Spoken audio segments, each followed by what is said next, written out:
Right, guys, how you doing? I don't know why I'm laughing already. It's just funny, isn't it? I mean, no, I mean, bro. Um, so you will have read. So from here, beginning of Stave I, all the way down to page 10, which is this one here. Um, please make sure you've done that before you watch this, because again, your GCSE, you need to know about it. So there you go. I'm going to go through kind of some basic plot points, and then get on to what you want me to do. It's going to be quite a short one, hopefully, even though usually I don't stop talking. Um, Now, one of the first things I want you to know is in this first bit. So we talked about the exposition last time, just that kind of first paragraph. Um, but also in the opening, there's also kind of something very meta there. You should remember what meta is. If not, I'll put it down there. So at this point, look, Dickens is kind of talking to the reader. Remember what I said last time. This is definitely a book that is designed to be studied. It's designed to be kind of um, really picked apart, and it's a conversation between. It's not even a conversation actually. It's more of a kind of a lecture on social responsibility and that kind of stuff, which is a similar theme that we looked at in the Spectacles. Um, so he says, I don't mean to say that of my own knowledge what there is particularly dead about a doornail. It might have been inclined, for example, a coffin nail, blah, blah, blah, blah, blah. Okay? He literally analyzes his own use of a simile. Yeah? I mean, this part, he actually analyzes his own language choices. And we're kind of thinking, well, this isn't normal. But actually, is any of this normal? Marley was dead to begin with, that opening line. None of this kind of seems stereotypical, cliche of what a novella would be. Um, and kind of something called A Christmas Carol as well, with this kind of lovely expositional um, name that kind of tricks you a little bit. So you should note that it's meta. So it's aware. This book is self-aware that it is a moral story. Yeah, we're meant to learn from it. Scrooge knew who he stayed. Of course he did. So even answering our own questions, ask him the rhetorical questions and then answering it for us. Again, it's something directly for us as readers. Similar that we talked about Romeo and Juliet. Romeo and Juliet is not about Romeo and Juliet. Yeah, this is not about Scrooge. This is about what we take about our own perception of how to help people and how to live our lives. Yeah, Scrooge is just a pawn in it. Yeah, he's just kind of a chess piece that is being used by Dickens to show us this, because we're the ones that matter. Scrooge is not real. He's a character. Yeah, whereas we are. He wants to influence us. Scrooge is the way that he's going to do that for us. He's like a plot device that's used by Dickens. Okay? Right. Again, feel free to pause it if you want to note that stuff down. Not that I've got control if you pause this or not. You know, I'm sure you've got some horrendous screenshots of me like mid-word. Um, so look, again, self-referential brings me back to the point I started from. No doubt that Marley was dead. This must be distinctly understood. He's literally telling you don't need an English teacher to tell you that he wants you to know that Marley was dead to begin with.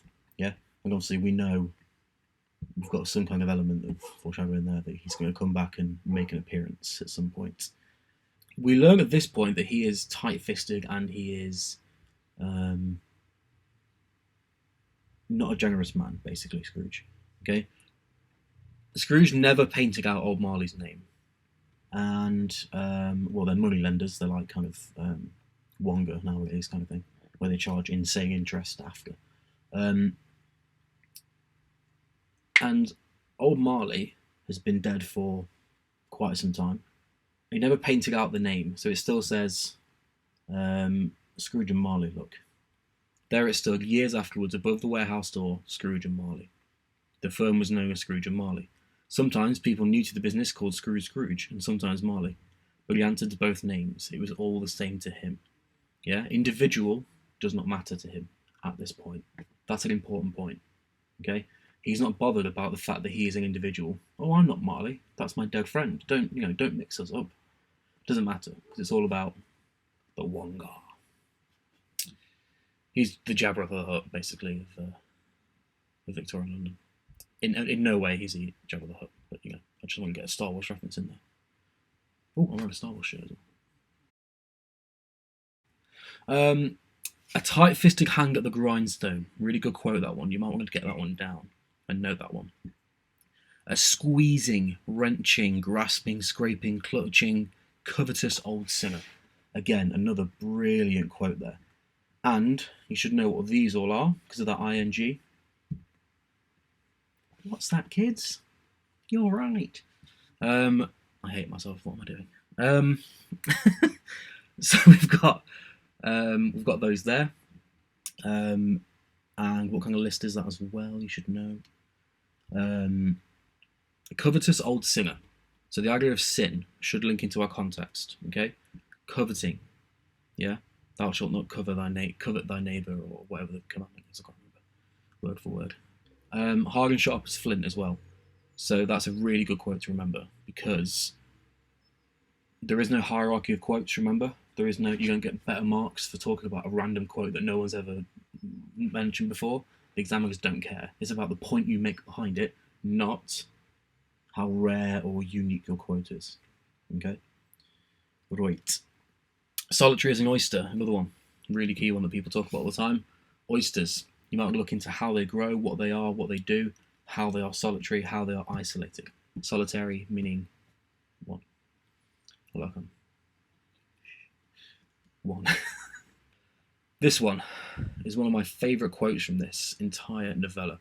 External heat and cold had little influence on Scrooge. Okay? And I want you to really, really spidergram this one. Alright? External heat and cold had little influence on Scrooge. So Scrooge is not affected by heat. So you could talk about connotations there of warmth, of friendliness, of family, of all this kind of stuff. And he's not affected by that. It's got little influence on him. Okay? But also cold. Even the cold doesn't bother him. Harsh comments people make. People insulting him, whatever it is. We can infer that this external, so outside, heat and cold, has little influence on him. Doesn't matter. However, little influence. Now, I kind of misspoke there and I said it doesn't affect him. Little influence. Very, very small. Okay?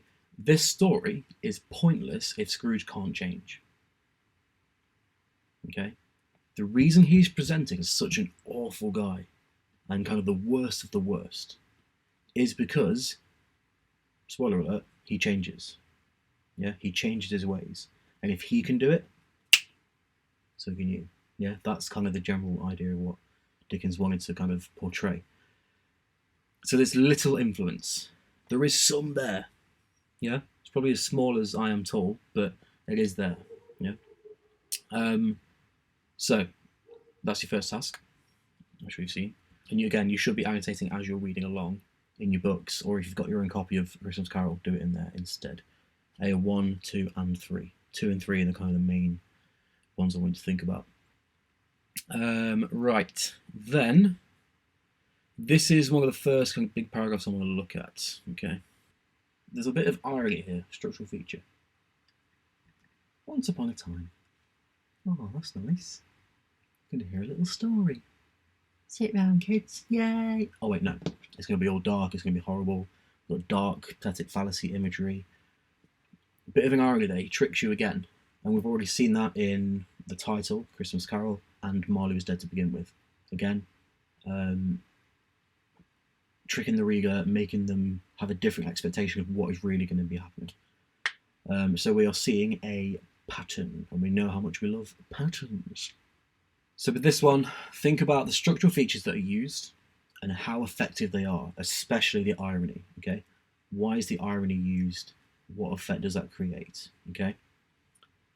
This is one of my favourite bits in the entire novella again. The fog came pouring in at every chink and keyhole, and was so dense without that although the court was of the narrowest, the house opposite were mere phantoms. So the fog is pouring in. Yeah? The fog is almost palpable, it's thick. Yeah? It's almost liquid. So think about what technique that is linguistically. The fog came pouring in at every chink and keyhole. So there was nothing that could get through it. But also, the fog has come pouring in. Now, generally what happens if you walk into a shop and they've got aircon, not at the moment though, because of course, you walk into a shop and they've got aircon and it's kind of blasting down, you hit a wall of heat, or if it's a hot day you hit a wall of kind of cool air. Same you could get off on an airplane in a hot country or a cold country, and you know what I mean. It's that kind of, there's a barrier between outside and inside. Okay. However, here the fog just pours in through the keyholes.